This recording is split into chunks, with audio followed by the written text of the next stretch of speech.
Meron siyang hingal. Opo, may hingal siya. Eh, ano naman yun?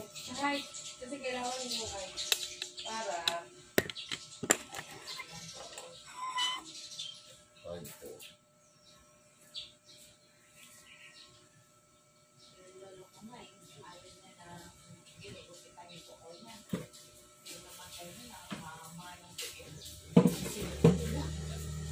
Bakit mahaba ko yan? Ay, ipagulong ko niya. Sabi ko, parang nagkasama. Naganunan na yung mga ko. May hingal ka, Tay?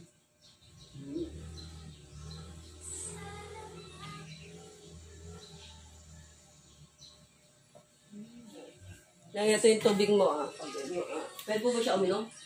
O mamaya na. Anong laman? Hydro po talaga. Yung sa atin po. Hydro.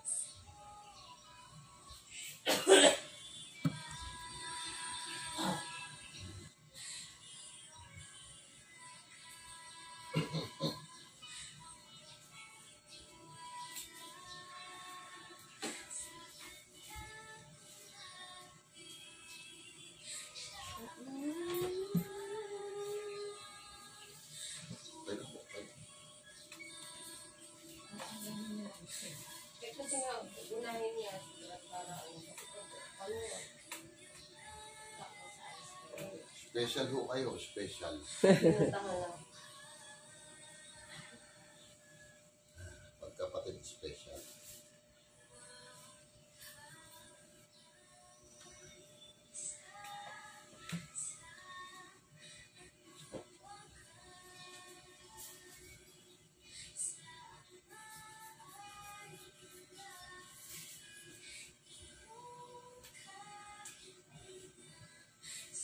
Wala yun.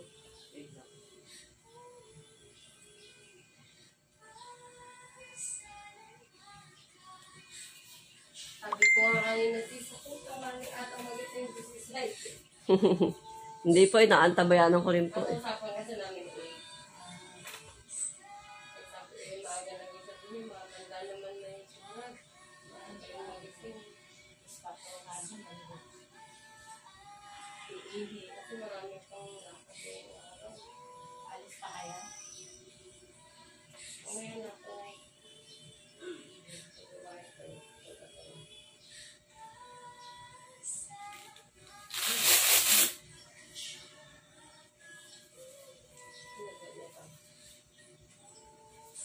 Diretso na kaya?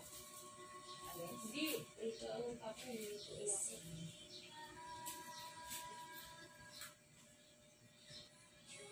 Alam ko, Ay, okay lang ko kayo, okay lang.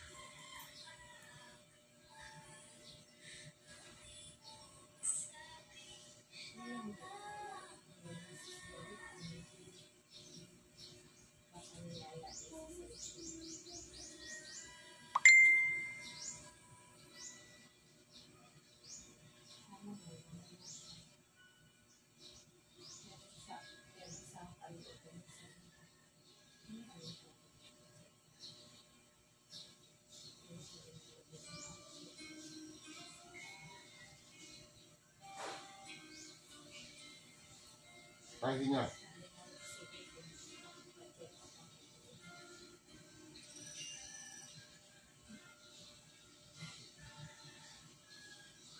Hinga.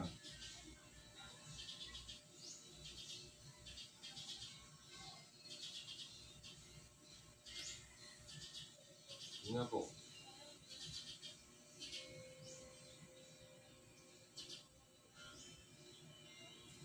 Hinga po.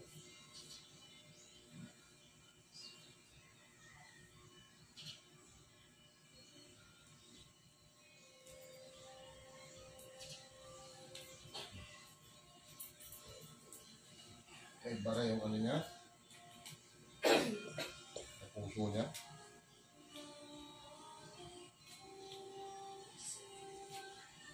$130.60. 130-60 ang ano yun. Pero mabilis. Tug, tug, tug, tug, tug, tug, tug. Tug. Tug, tug, tug, tug. Tug. Ganun.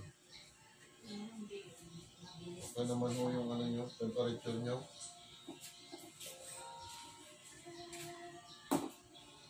Dapat, pag naubos na yung pinapainom sa puso, hindi yung tinutuloy yun. Masamahin na tinutuloy. Bakit? Hindi, wala na po. Hindi na po siya umiinom. Buti nga, hindi ako bumili kasi iniintay ko nga po na ano eh. Tingnan natin ha.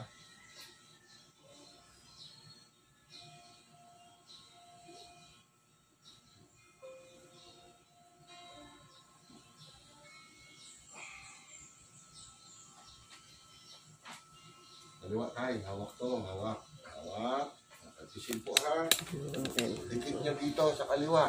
Relax lang muna ha. 60 seconds.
Brad, tama po ba yan or ididikit? Okay lang. Na ano niya kasi, nagkaganon, lumalayo.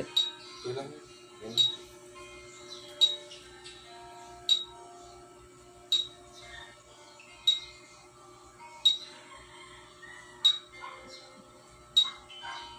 Hindi pa siya kumain, no? Hindi pa po. Very good.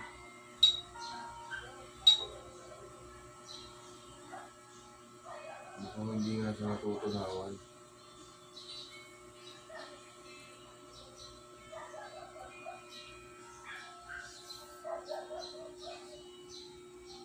Ano po? Bakang tissue, ha? Mayroon po, wait po. Try mo konting tissue.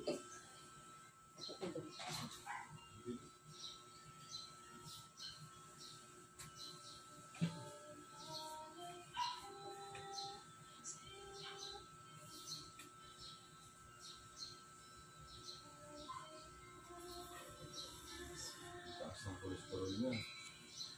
Halika, dito. Buka dito para makita.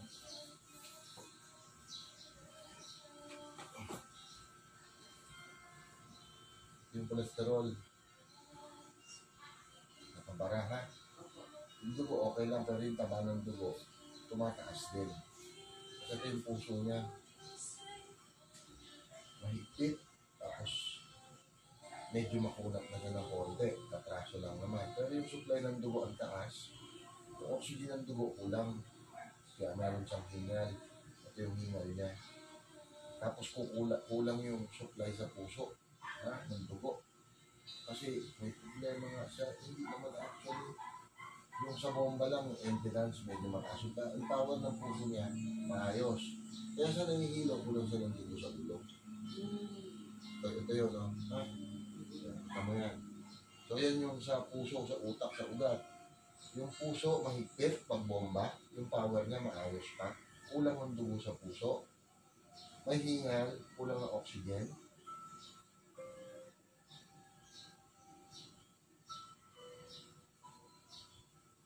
Tapos, sobra yung demand kasi mataas yung kolesterol. Mataas yung kolesterol niya, tapos mahigpit yung puso niya. Ngayon, yung ugat, yung pagdidilute, yung dilate ng ugat, hindi nagiging normal, kaya mabilis, tapos biglang mabagal. Laki ng eyebag niya, may diferensya ba sa bato? So, ito muna yun sa ulo, sa utak, ha? Kulang siya ng dugo sa ulo, kaya siya nagihilo. Normal na hilo yan. Pati yung isusupply sa katawan, kulang din. 1.3 yan 800 na lang siya. Okay? O, ito yung mahalaga kasi, kaya ito yung unang lumalabas. Kulang siya. Patapaasin natin. Okay? Tingnan natin yung ibang part. Ayun, yung buto niya, kulang ng sustansya na. Yung ano ng mata yung collagen, sobrang baba. Kaya mahapdi yung mata nyo. Mahapdi masyado. Pag dilat, mahapdi. Pag nagising, mahapdi. Ano? Konti, oh. So, kailangan niya mga masasabaw na pagkain. Sasabay mo dun sa bawat kilo. Yan yung malala niya. Pula yan eh. Ilang nga sa bone growth. Buksan ko ha. Ayun. Yun. Mababa na siya, pula. Yung buto niya mahina din. Ingatan mong madulas. Ha? Pero yung puno at saka yung malaking buto, okay pa naman. Yun lang pagka nagka-problema, mahihirapan siyang mag-heal ng sarili niya. Ito naman yung sa mata. Yan yung malalalim sa mata. Ang pagsak na, may nakaharang, kumikipit nang hindi sadya kasi eyebag sobrang laki. No? Yan yung pareho niyang malala. Okay, punta tayo dun sa normal, dun sa mga ibang part ng organs niya. Yan.